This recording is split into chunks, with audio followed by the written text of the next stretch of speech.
Hi, everybody. Welcome to the Strength, Yoga, and Freedom podcast yet again. Today is a great episode because I am going to share with you the 20 small changes, small habits that are going to change your life. They have changed mine. I want to share them with you because they are going to change yours. Some of them you may have heard me talk about on here before. Some of them you may not have. But these are the 20 things that when you start implementing them, they are going to make drastic shifts in your everyday life. Let's get to it.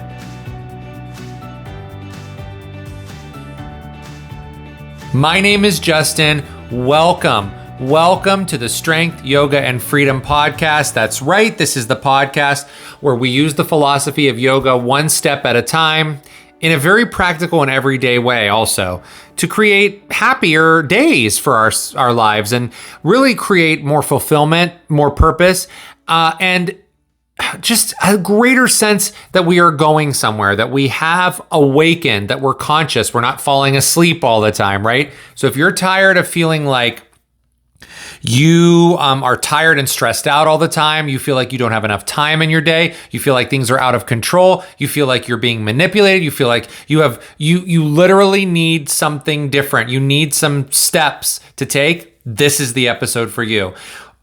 There would not be a season that goes by where we don't talk about small habits. I really believe that habits and routines are the gateway to a more successful life. And I just don't believe that because I've heard about it or read about it. I live that now.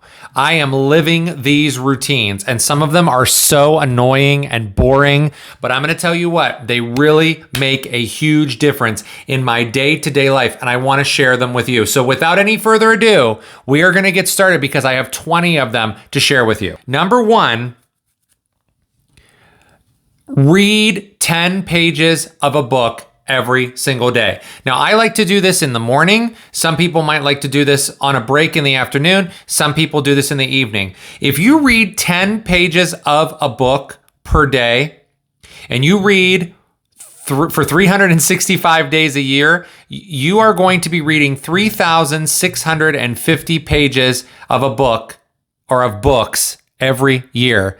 If you are someone who has maybe struggled with reading or have gotten to this place where you just can't hunker down and get a book read, or you're studying something or trying to, make your way through that romantic novel or that thriller that you're reading, I really encourage you to take this practice on. 10 pages a day may not take you that long, but what it tends to do is it pushes you to finish reading way more books. And the more books that you read, the more information you're going to retain, the more information you're going to have at your fingertips. And really, it is something that's going to occupy your time that is not social media, right? Especially in the morning. So that's number one. Number two, drink 16 ounces of water when you wake up. Now, I made a video about this and a podcast episode about this. It was the very first episode of season 3. And we talked about how drinking water every morning has been a struggle for me, but it has also turned into something that has changed my ability to drink more water throughout the day. And so when you start drinking water first thing in the morning, you are setting yourself up for more water intake, which is ultimately something you need to be doing to stay hydrated, which we're going to talk about later. But when you have water ready to go first thing in the morning, 16 ounces, you are doing a whole heck of a lot of good for your body, and you're doing a whole heck of a lot of good for your entire well-being and mindset, because when you start with water instead of going immediately for coffee, again, the habit starts to be created and the water just keeps flowing and flowing and flowing. You got to stick to it though, but it certainly works. Number 3, put away the dishes, clear off your counters, and put things away before you go to bed. Now, this was one that I picked up from a couple of different podcasts that I listened to and a couple of different books that I have been reading. And so when you start reading these 10 pages a day, remember from number 1, or you're watching podcasts on YouTube or you're listening to them, you're going to pick up little things too. But this is one that I never thought that would help me as much as it has helped me. And that is because when you put your dishes away at the end of the night, or you load the dishwasher up and run the dishwasher, or however you do your dishes, you get the counters all cleaned off. You really get kind of everything together in the common spaces in your house. It only takes a few minutes, right? You're not doing a deep cleaning here. You're not scrubbing. You're not doing really massive cleaning. You are literally just putting things away, moving things out. And the reason you're doing that is because when you get up in the morning, you have a brand new clean space that is waiting for you, instead of having a space that is full of clutter and crap from the day before. So you don't want that mental garbage in the morning when you have to see all the things that need to be finished. Take just a few minutes at night and get everything out of the kitchen or the living room, setting it up so that when you get up in the next morning, everything is cleared out of the way. Everything is clean. You have places to set things and move things around, because in the morning you're groggy and cranky and it's hard to get moving. So make things easier for yourself by clearing out any of your dishes, any of your crap off of the counters the night before. Number 4, write down your thoughts and feelings in a journal. Now, journaling is something for me that has been a huge game changer. I journal every single morning. Some people like to journal at different times during the day. But what I find about journaling that has been so transformative for me is once I get the words out of my head and on paper, I tend to feel so much lighter. I tend to feel so much better. And when I feel better, then I have a better attitude and I have a better mood and I feel more fulfilled and I feel happier and I don't feel like I have to control every outcome. So for me, writing all my stuff down in a journal every day gets that out on paper and out of my head, instead of me spewing it out in other ways to other people or to myself that just doesn't serve me or serve them. So get journal writing down in the mornings, or get it down before you go, to bed at night. Write down your thoughts. And you know what else is really cool about this? You can look back on your thoughts and you can literally realize, like, hey, some of this shit that I was like worried about, or some of the things that I've been thinking about happening, or the fears or whatever, most of the time, none of that stuff will matter a week or two later, because you've just cleared it all out. And most of the time, the things we think about in fear and we're nervous about never come to fruition anyway. And so the journal is a cool place to see how those things don't come to fruition anyway. Number 5, be still for 5 minutes. 5 minutes. Take 5 minutes away from scrolling on Instagram or TikTok and just be still. Even if there's other people around you, tell them, I'm taking 5 minutes and going in this room, or I'm going over here in this corner, or I'm going outside, and I just want stillness and quiet for 5 minutes. When you start doing that, 5 minutes, it might turn into 7 minutes. It might turn into 10 minutes. It might stay at 5 minutes, but here's the kicker. When you practice stillness like that every day, you are training your mind to notice more and react less. So being still will train you. React less, notice more. Number 6, this was another tip that I learned. It is when you do your laundry, if you are like me and you hate putting all the laundry into the baskets and then taking the laundry out of the baskets and folding it all up or hanging it all up and putting things into drawers and other things, if you struggle with that, put your laundry in piles. That's right, put it in piles. Nobody freaking cares about the way your laundry looks but you. So this has made a huge impact on my life, because I am not a person who likes to dig and search for things. So if I'm putting laundry away every week, and then in the morning I have to get up and figure out what I'm going to wear and dig through particular clothing or drawers or moving hangers around in the closet and cluttering things up, if I take my laundry and I literally bring it upstairs from my basement where my washer and dryer are, and I put them in piles. Like underwear goes here, shorts go here, socks go there, t-shirts go here. Now there are a couple things you do have to hang up because you don't want certain wrinkles going on or whatever it is. But when you put things in piles and maybe even just leave them in a couple of baskets, at least temporarily, when you go the next day or 2 days from now or 3 days from now, your clothes are there and they're all in piles and you can see them all and they're clean. You know what I mean? They're clean. It's no one's saying not to wash clothes, but no one's saying you have to have your clothes in the most pristine, perfect order. So wash your clothes, dry your clothes, and then put them into piles. Maybe even put the piles into the closet, but they're there, right? You don't have to have, no one says you have to have fancy drawers and dressers that are full of clothes, right? It's okay to have a little bit of clothing stacked up in piles. It's clean. Watch what happens when you start doing that as well. All right, number 7. Now, if you're watching me on YouTube, you probably have noticed I've changed clothes. And that's not a mistake, right? This is because, as we know, technology is never a guarantee. So there was some audio problems with number 7 on the original recording. So here I am giving you number 7 when I am editing. So here we go. Number 7, speaking of computer and technical things and everything, we're talking about social media now and clearing out your social media. Now, what does clearing out your social media really mean? Well, it might mean for you need to get completely off of social media. Maybe you take a social media break. That might be what it means. But for the majority of us today, in kind of how our society has evolved, we feel connected when we are on social media. And so if you do not want to lose the complete connection, because to be honest, that is a big way that we are now connected as a society, you might want to start clearing it out by unfollowing people or places or groups or things that just don't serve you anymore. Now, here's the example I use for myself when it comes to my social media.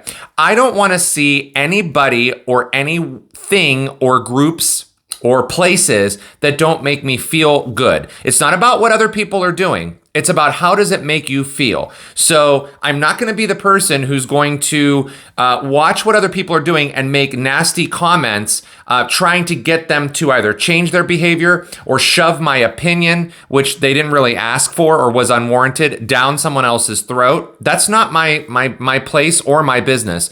I prefer to let people do what they want when they want, and that's none of my business. But what I can do to control my social media is, instead of being a keyboard warrior and making nasty comments on everybody else's social media, I can just simply choose to unfollow them or to unfriend them if I really need to. But really, I like the unfollow route. And the unfollow route it's a tool that you could use so that your social media is nothing but fun stuff for you. So for me, my social media then becomes filled with things in relationship to the yoga community. It's full of cruise stuff. It's full of theme park stuff. I'm part of groups and community groups and Facebook groups and things where I feel like I'm part of a community of roller coaster loving people or theme park loving people or cruisers, or I feel like I'm connected to the yoga community a little differently that's online, and that makes me happy. Now, I'm not going to follow things that are political because that doesn't make me feel happy. I'm not going to follow people or things or places that stir up tons of controversy that it's nonstop negative for me to view. I'm not doing any of that. So instead of me trying to change what everyone else is doing on social media, I just take control of my own social media feed and I bring up everything that I want to see only. That's why when I hear other people go, "Oh my God, so-and-so just posted this. Can you believe that? It's so ridiculous. They are so ridiculous." Then why are you following them? Why are you following them? If they're that ridiculous, or you feel like there's something inside of you that it's stirring up, triggering, stop following them, because then you have nothing to complain about anymore. So it is all about controlling what you see on your feed and not controlling what everybody else is doing on their social media. Now, speaking of organization, I have found cleaning as you go to be extremely effective. Now, what do I mean by cleaning as you go? I mean that if you have a dirty dish, like you eat a bowl of cereal and you have a dirty dish, don't just put it into the sink.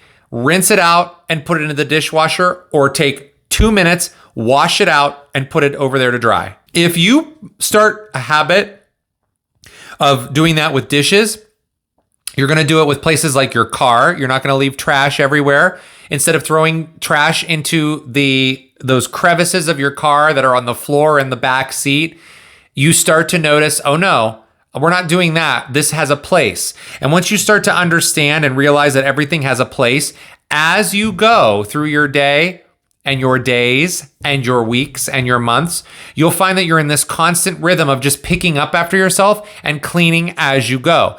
But we often get into a habit of just setting things down or putting things to the side or saying we'll deal with that later, and then we never do. So if you are just cleaning, again, it's just small stuff here, right? Small stuff. Put the toothbrush back in the toothbrush holder, put the toothpaste away, right? Small steps. Wipe the spilled water off of the counter or the spilled juice, or wipe it off the floor.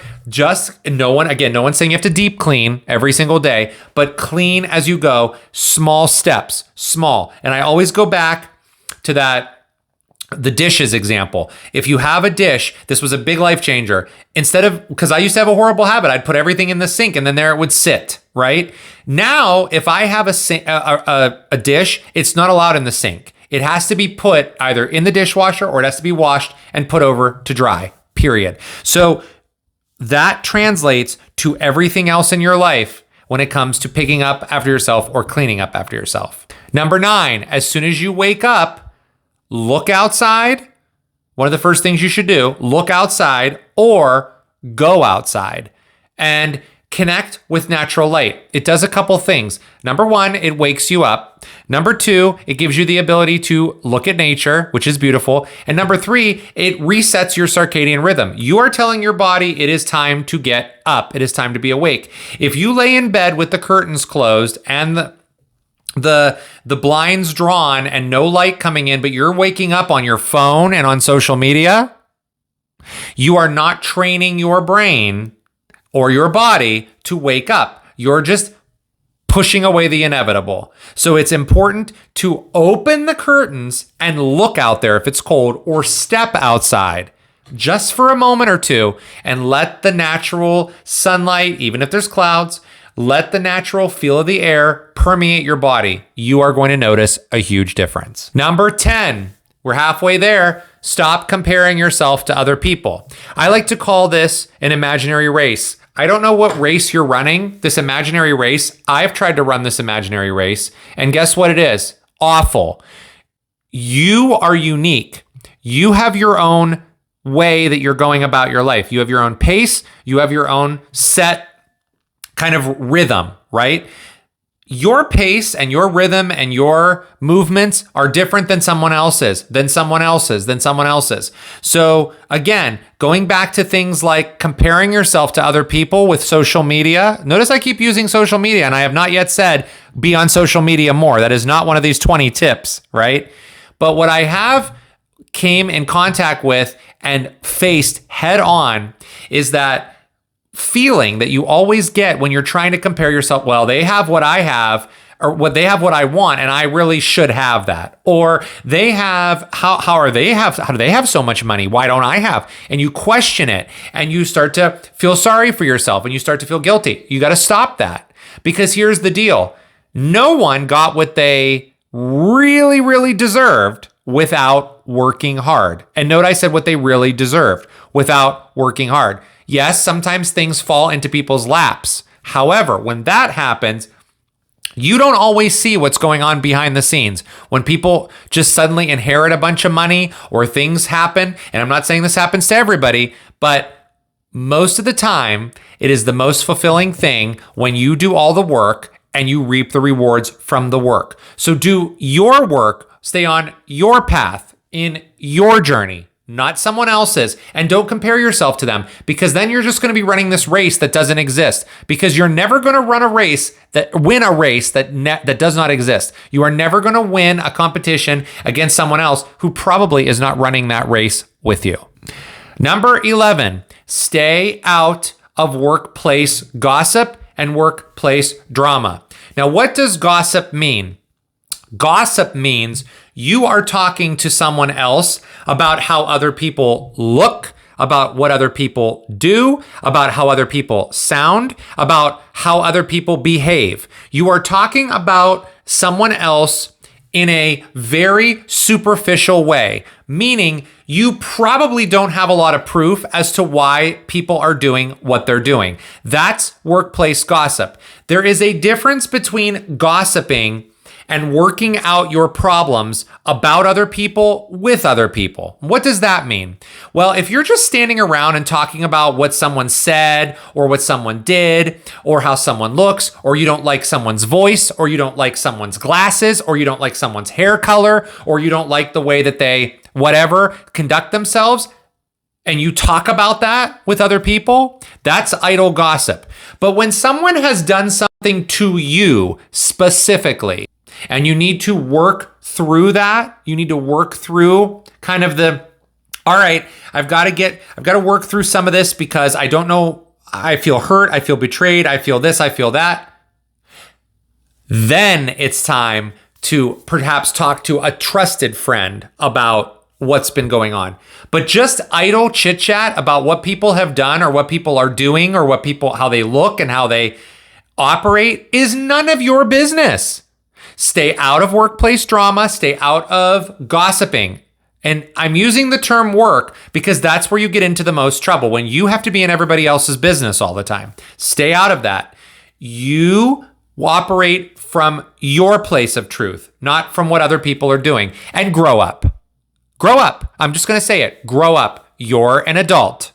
You are an adult. Adults do not need the childlike behavior of wanting gossip to fit in. You don't need that. So grow up, because you don't need to be stuck in a child's mentality with your adult body. Number 12, let others handle grief on their own terms. What does that mean?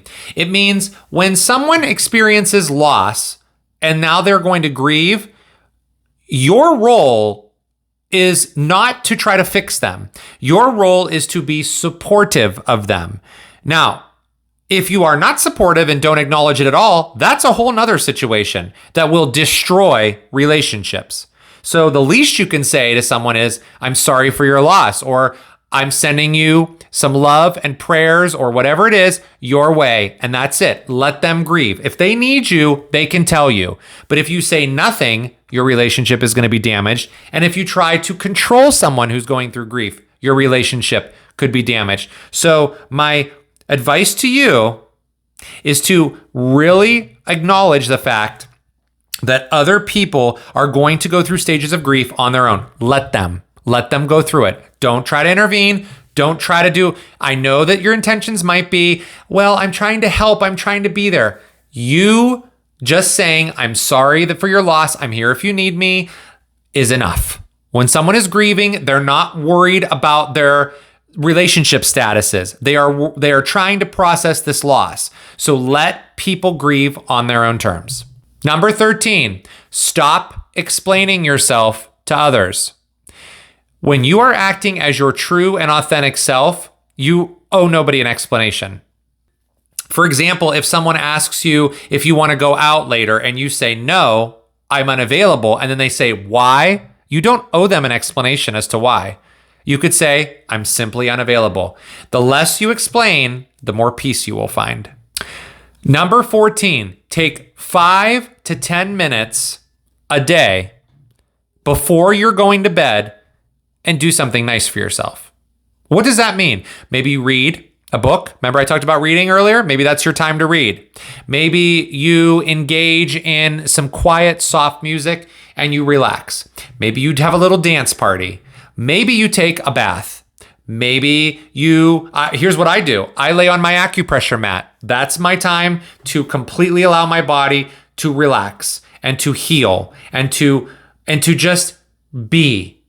That's a great way to lull yourself into sleeping and going to bed at a decent hour and a decent time instead of scrolling social media, right? Before bed, which is poisonous. So find something that you can do 5 to 10 minutes for yourself at night and watch what happens.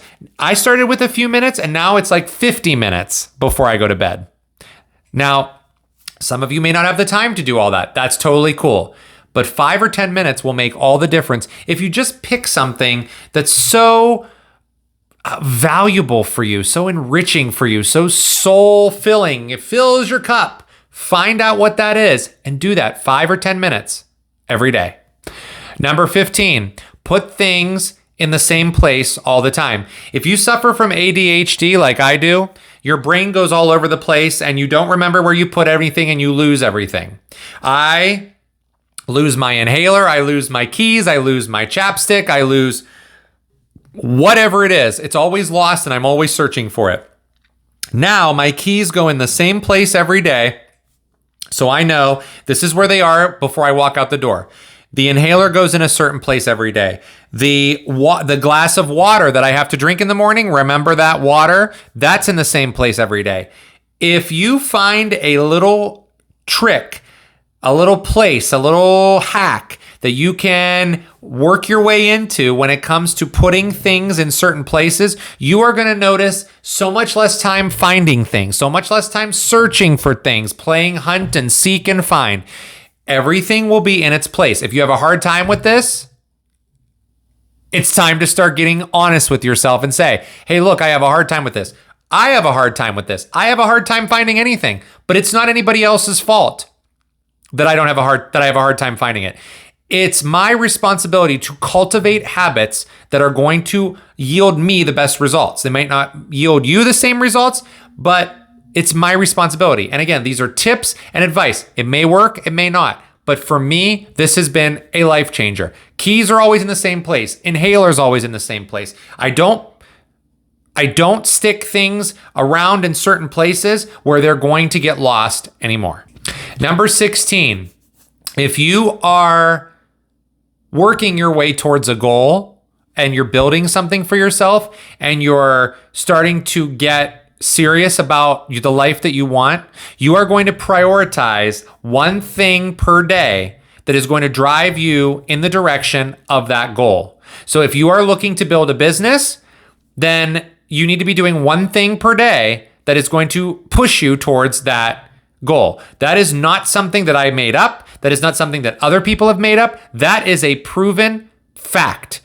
It's a progress principle. You are going to make progress on things if you just do one thing per day, every day, not some of the days, not when you feel like it or when you're motivated to do it, not maybe or maybe not, or I'm too tired. No, it's every day. You push through the resistance. And that could mean that if you're building a business, you might send out one email for your business or learn a new thing today. Like, how you make a podcast. I didn't know how to make a podcast. So every single day I had to research, what plugs do I need? What cord goes where? What software do I use? How does it get from here to there? And then from there to there, and then uploading this. And okay, it took me a while. And it was just one step a day. And now I'm still doing that, but with a lot of different things that I find are a priority for me. One thing per day. That's it. Don't overwhelm yourself. Don't make it more challenging than it has to be. Don't get crazy. One thing per day. Number 17, talking about the water, stay hydrated. We often turn to drinks that have caffeine in them, to drinks that have lots of sugar in them, to artificial things and sweeteners. All of that stuff happens and we don't feel good.